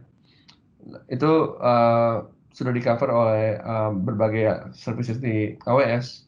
Dan terakhir, konektivitas yang mudah dari untuk ke internal tapi juga ke external apps. Bisa seamlessly, data itu bisa flow very nicely dan seamlessly ke BI tool. Saya ingat tadi pernah ada pertanyaan, gimana kalau misalnya tadi ada pertanyaan di chat, kalau di Amazon bagaimana nih proses penarikan data untuk ke dashboard gitu ya. Nah, ini QuickSight itu sebetulnya bisa menarik langsung dari SQL Server, itu bisa. Tapi AWS juga punya its own relational tool seperti Redshift untuk data warehouse-nya. Jadi bisa menggunakan data warehouse Amazon yaitu Redshift, dan dari situ bisa keluar ke dashboard. Kalau udah punya existing data warehouse, bisa juga dengan cepat kalau basisnya mungkin SQL Server, atau kalau salah ada beberapa lagi yang juga compatible dengan QuickSight gitu ya. Oke. Berikut, nah ini deep dive a little bit more dari keempat proses tadi: collect, store, analyze, dan consume. Pertama, collection, ya ini gambaran singkat saja ya, beberapa kapabilitas connectivity AWS yang sudah in place untuk bisa ingest data dari field automation hardware, sensors, dan intelligent gateway dari misalnya vendor-vendor seperti Honeywell, ABB, Rockwell, dan Siemens. Dan tentunya collecting of IoT data dari critical assets itu juga supported. Pengambilan video data bahkan yang mungkin temporarily disconnected from the broader network, seperti misalnya drone atau stationary systems itu we have solutions for that untuk bisa ingest various data, bahkan termasuk video data dari mungkin sistem-sistem yang juga bisa satisfy quality, inventory, safety, dan regulatory requirement. Dan terakhir, full device management capability untuk bisa collect dari existing edge devices. Ketika masuk ke tahap berikutnya, storing. Dalam konteks manufacturer, AWS juga menyediakan atau AWS dengan partner tertentu bisa sudah in place ada adapter yang ke existing SCADA, MES, LIMS, dan historian protocol conversion. It's already available. Lalu central repository data lake untuk structured dan unstructured data source, naturally and natively accessed in AWS dalam bentuk service kita yang namanya S3. Lalu common metadata layer for asset hierarchy ini juga provided. Usually the common tool di AWS itu namanya Glue. Nanti saya share lagi bagaimana itu connect with the rest of the architecture. Dan juga rules untuk transform and clean lossy data juga something yang built in di dalam AWS offering. Analysis step nomor 3. Bagaimana untuk proses enablement, predictive response, dan optimize proses. Visualisasi data di QuickSight, dashboard, dan report itu sangat-sangat cepat dan tampilannya seperti ini, sangat visual dan cukup rich of data karena ratio of insight to ink-nya itu very high. Dan bahkan dia bisa connect ke machine learning model untuk menampilkan anomaly detection dan forecasting. Jadi it is possible untuk actually being able to monitor anomali itu melalui dashboard yang sangat mudah dilihat dan di-ingest ya, seperti QuickSight. Tapi juga selanjutnya integrasi dengan business intelligence tool yang lain seperti Seek, Spotfire, Power BI, Tableau itu available, something yang cukup bisa di-cover oleh QuickSight. Enable yang nomor 3. Enable remote assistance dengan augmented reality, asset interaction dengan mobile device, that's also supported. Dan edge machine learning inference for critical asset optimization. Itu juga bisa ditampilkan dalam QuickSight ini. Visualisasi, Looking itu juga alat visualisasi dan tapi bila ada kebutuhan untuk penampilan visualisasi di dalam devices yang sudah ada, mungkin mobile, desktop atau tablet, itu juga something yang bisa di-handle oleh AWS ecosystem, analytics ecosystem, termasuk bahkan voice enabled monitoring dengan teknologi kami yang namanya Alexa.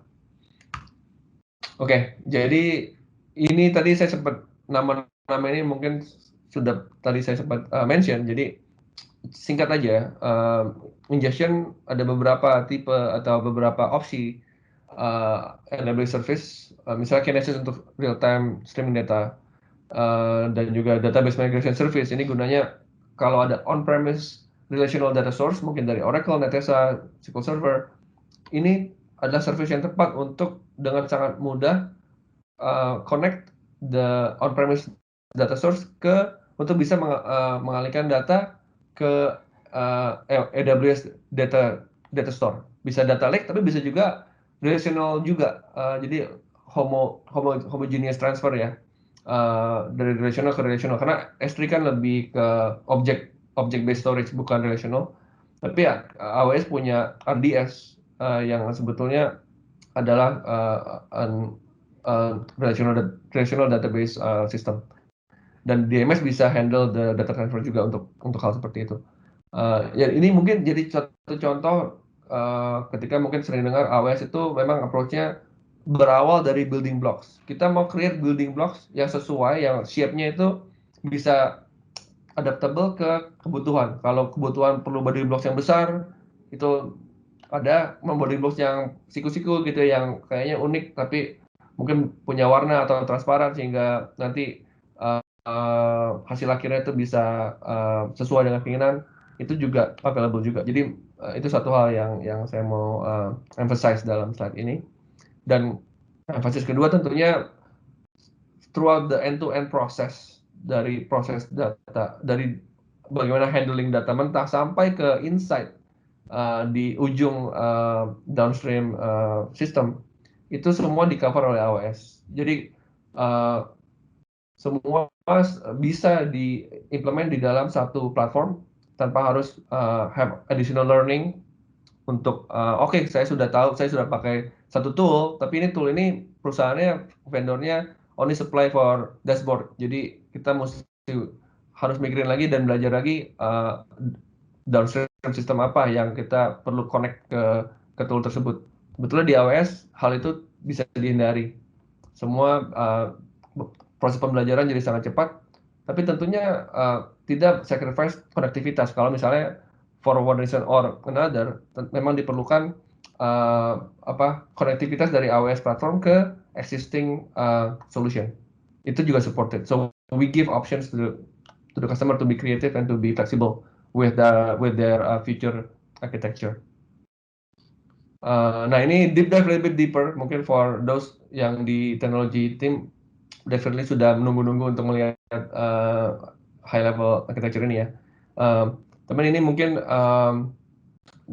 a more complete view of bagaimana data flow itu terjadi di dalam satu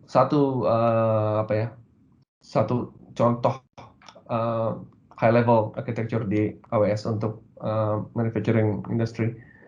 Saya rasa saya sudah cover beberapa hal di sini. Nanti tentunya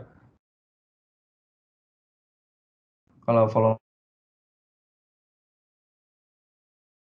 up supaya kita bisa bahasnya lebih dalam lagi dan bisa expose and discuss how this can work for your use case misalnya. Kira-kira ini semoga memberi sedikit lebih jelas gambaran how the flow actually happens dan how the connect the different modules itu bisa connect with each other gitu ya. Jadi mungkin pertanyaan yang lanjutannya adalah, oke, kita mesti mulai di mana nih? Jadi satu rekomendasi yang bisa kami berikan, pertama, seperti Pak Bernard juga bilang dari Metrodata, be very use case driven. Start with a use case, start with a discrete project yang and then make sure that ada tie-in yang jelas dengan the business ROI, business KPI, downtime atau process improvement, faster product release dan lain sebagainya. Dan lalu mulai introduce the analytic workflow. Dan analytic workflow ini seringkali terpisah dari the existing operational workflow for very good reason. Because kita nggak mau introduction of this analytical workflow ini jadi interrupt atau disrupt the existing flow dan mengambil resources compute atau storage yang dari the current operational flow. Dan ini pasti jadi salah satu pertanyaan dari senior management kan. Oke, yuk kamu mau inovatif, that's very good. Tapi ini jaga ya impact-nya ke production workflow. Nah, ini sesuatu yang bisa dilakukan dan memang jadi satu fokus juga karena penting gitu. Dan yang terpenting apalagi di tahap awal project adalah work with the AWS partner untuk melakukan jumpstart engagement.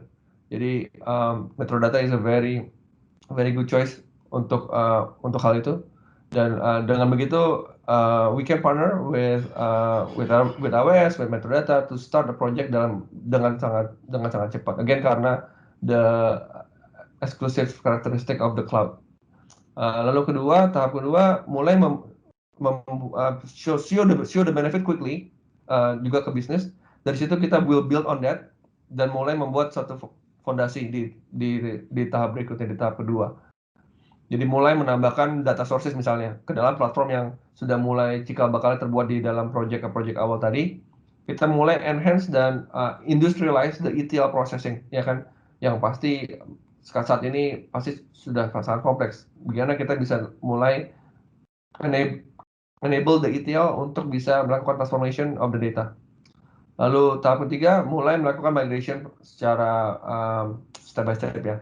Mungkin itu ya itu secara singkat. Memang kalau memang arahnya ke sana itu satu yang kita bisa lakukan. Lalu terakhir reinvent, retire the tech debt. Lalu because by after step 3 secara sadar nggak sadar sebetulnya your IT team and your data team has acquired the capability and the skill by then to be very very innovative. Because why? Karena sudah punya pengalaman implementasi dan desain di dalam cloud, sudah melihat how you can take advantage of the scalability of the cloud, and then itu akan trigger banyak pertanyaan-pertanyaan. Okay, what can we do? What can we do next? How can we react to the business demands, permintaan-permintaan mereka? More so dengan persentase yang lebih tinggi dibanding waktu yang perlu dihabiskan untuk maintenance atau administration atau problem downtime, data handling. Itu semua kan sudah di outsource ke cloud ya. Jadi your time can be used more to serve your customer better, to spend more time with them, and then together you create innovative solution together to really grow and magnify your business. Jadi mungkin itu closing saya di situ. Terima kasih banyak untuk perhatiannya dan kehadirannya, dan saya kembalikan ke Mas Edo ya. Terima kasih Pak Johan untuk presentasi di sesi kedua ini. Selanjutnya Bapak Ibu, perkenankan saya mengingatkan kembali untuk mohon bantuannya mengisi feedback form. Dan selagi mengisi feedback form, ada sesi pertanyaan dan kita masih ada waktu sekitar 15 menit. Dan kalau jika ada pertanyaan, kita bisa langsung ditujukan dengan unmute dulu di Microsoft Teams-nya. Nanti minta tolong disebutkan nama dan dari PT-nya. Dan ditujukan pertanyaannya ke Pak Johan atau Pak Bernardi. Terima kasih.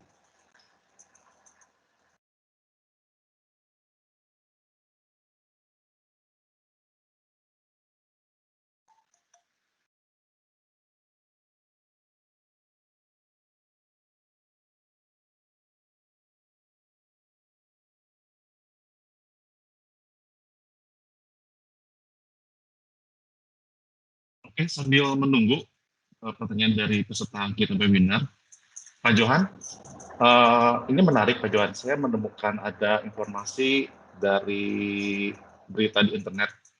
Jadi terkait dengan AWS itu sudah merespon dengan revolusi industri 4.0, di mana AWS Academy itu bekerja sama dengan Institut Teknologi Sains Bandung, ITSB ya, itu memberikan kurikulum terkait dengan pengetahuan untuk cloud computing seperti artificial intelligence, machine learning, analytics, big data, dan juga untuk yang terkait dengan solusi di data ya. Nah, kalau untuk di peserta kita ini, Pak Johan, untuk teman-teman kita yang datang di sini kan audiensnya mungkin ada yang dari data scientist, data analis, data engineer, data arsitek, database administrator. Nah, di AWS ada nggak ya komunitas yang bisa membantu memberikan informasi, misalnya ada forum, ataupun yang teman-teman kita yang mau belajar training lebih lanjut, lebih dalam untuk mengetahui solusi big data di AWS? Ya, thank you Mas Edo. Itu saya senang banget pertanyaannya karena memang komunitas itu sangat penting ya, dan biasanya jenis-jenis individu yang mau beraktif dan join dan mau mencari dan join community itu adalah individu yang selalu ingin improve themselves dan belajar, dan itu suatu karakteristik yang penting ketika di dunia cloud. Jadi kalau yang saya kepikir, dan mungkin teman-teman AWS juga bisa tambahkan ya yang hadir di sini, saya kepikir sih, satu, kita memang punya satu yang bisa dibilang program yang namanya AWS Educate. Nah, ini bisa di look up juga di internet, dan ini purpose-nya memang untuk facilitate this kind of request atau demand gitu loh. Karena ini suatu gentle introduction terhadap gimana kita bisa share more about AWS dan juga bahkan bisa terjadi suatu kelas-kelas misalnya atau interaksi dengan AWS tapi juga dengan audience juga. Dan saya juga kedua, saya bisa very happy to share bahwa kita sudah mulai melakukan partnership dengan komunitas seperti Data Science Indonesia, di mana kita melakukan kolaborasi-kolaborasi, event-event bersama-sama, saling belajar, saling interaksi dengan di suasana yang lebih santai ya. Jadi itu juga sudah mulai terjadi dan akan terus terjadi juga karena memang itu suatu very important part of what we do. Ya.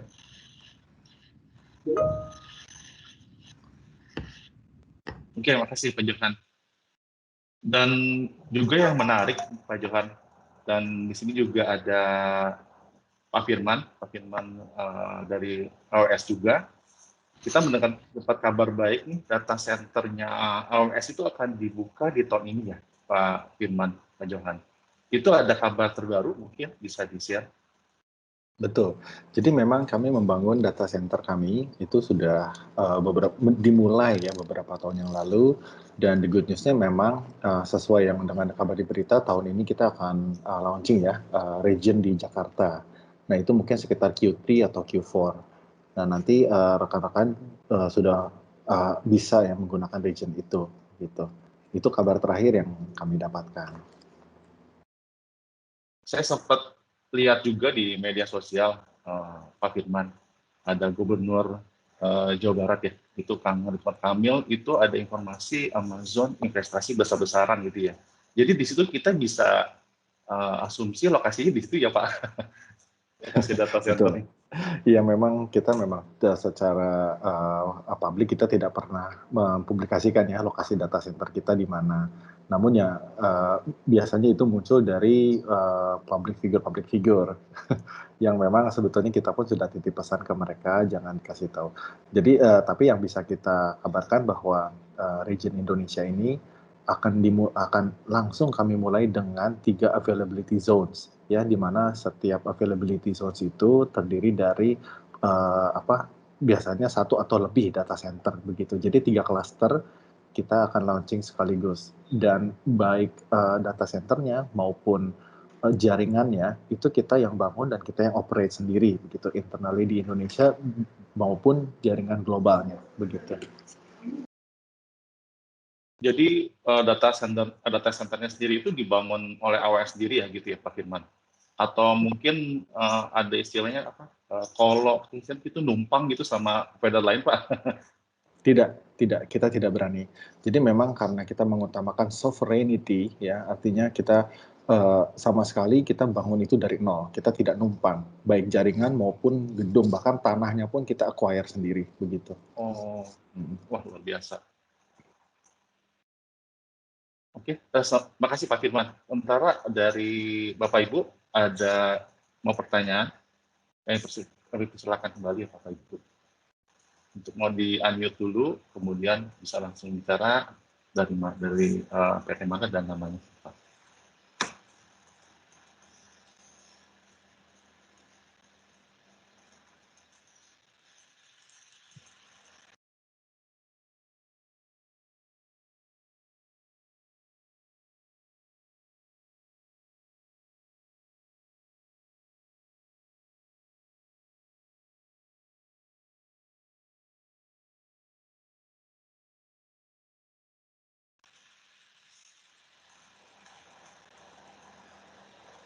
Jika belum ada, waktu kita tinggal 5 menit lagi.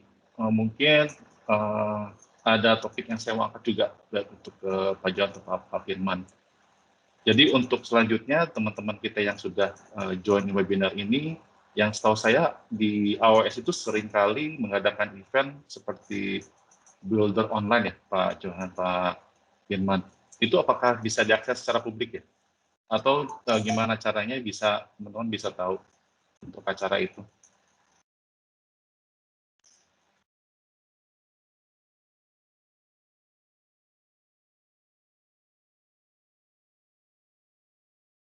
Sorry, barusan ke mute. Iya betul. Jadi ini bisa diakses sebetulnya yang online builder series. Ini tapi berkala ya, maksudnya kita ada hari-harinya begitu. Nah, ini kita saya akan copy pastekan linknya ada di chat ya, mungkin ibu bapak bisa klik. Nah ini akan ada tanggal apa namanya, kita bisa register ya di situ ya kalau misalnya kita berminat begitu. Jadi memang akan ada beberapa time zone ya, nanti kita tinggal pilih time zone-nya itu yang ASEAN ya, di mana di sini kita bisa melihat untuk Indonesia sendiri itu ada 3 timing ya, jam 7.30, 12 dan jam 5 sore. Dan ini kita bisa melihat ada sesi juga yang dalam bahasa Indonesia begitu. Nah, ini ada agendanya juga di bawah dan silakan Ibu Bapak bisa register gitu.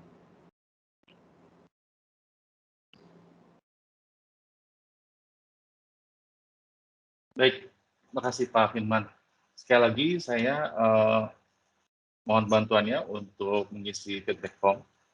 Karena kita beberapa menit akan kita closing webinar untuk hari ini. Dan apabila ada pertanyaan yang masih belum kami respon, kami akan segera respon. Melalui email ataupun kami bisa menghubungi Bapak atau Ibu.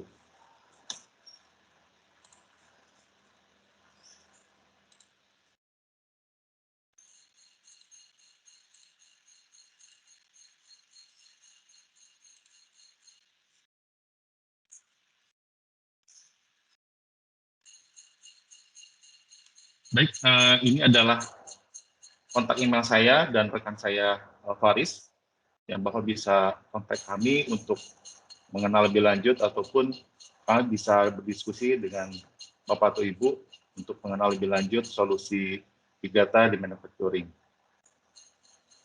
Nah, demikian informasi yang kami sampaikan. Terima kasih banyak sudah hadir. Semoga informasi yang kami sudah sampaikan bisa bermanfaat kepada Bapak Ibu. Dan kami tutup sampai hari ini. Terima kasih, sehat selalu, salam sejahtera. Terima kasih, selamat siang.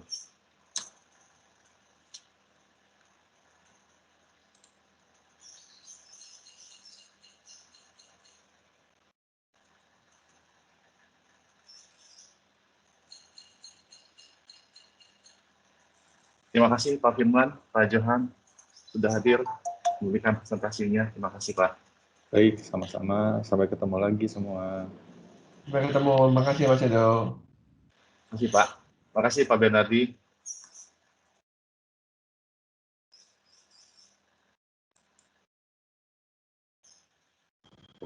Ya, makasih semua. Ayo, selamat pagi.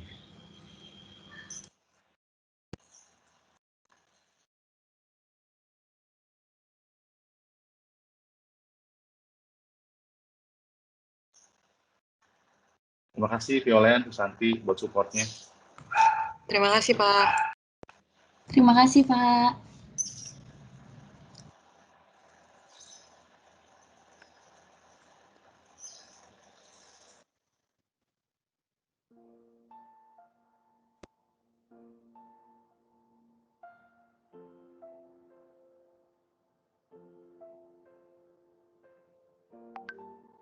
Traveling places I ain't seen you in ages, but I hope you'll come back to me.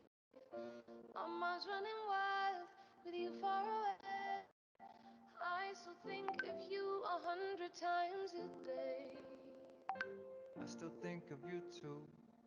If only you knew.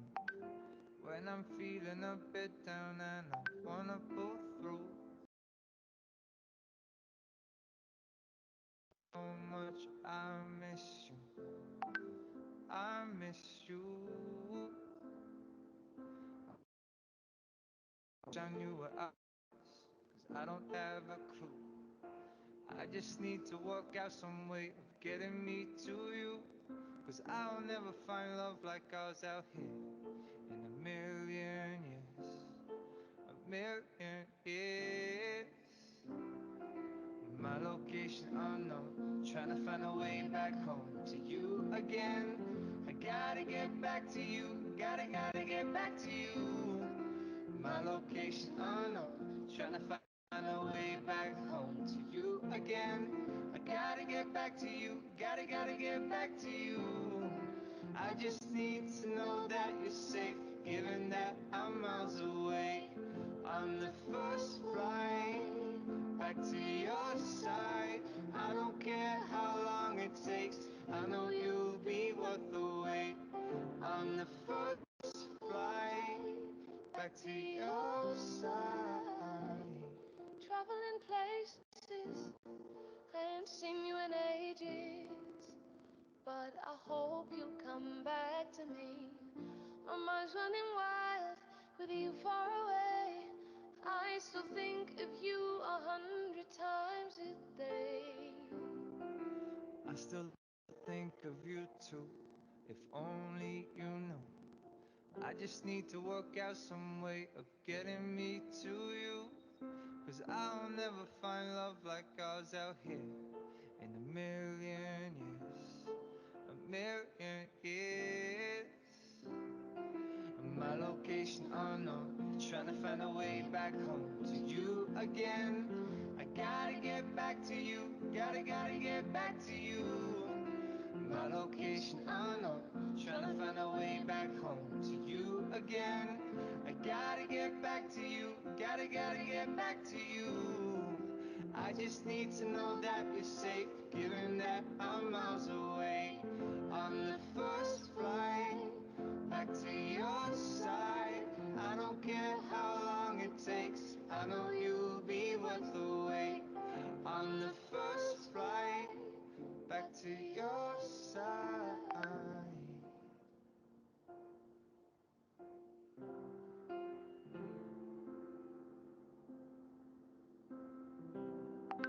I don't want to be wasting time without you. Don't want to throw away my life. I need you. Something tells me we'll be alright.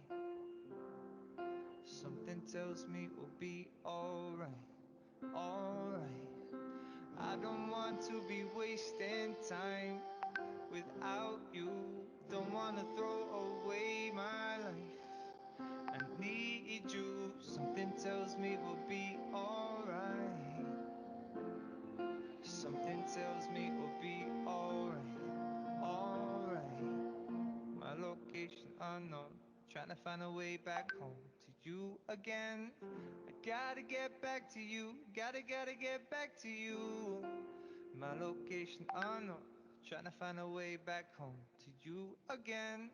I gotta get back to you, gotta get back to you. I just need to know that you're safe, given that I'm miles away. On the first flight back to your side, I don't care how long it takes, I know you'll be worth the wait. On the first flight back to your side.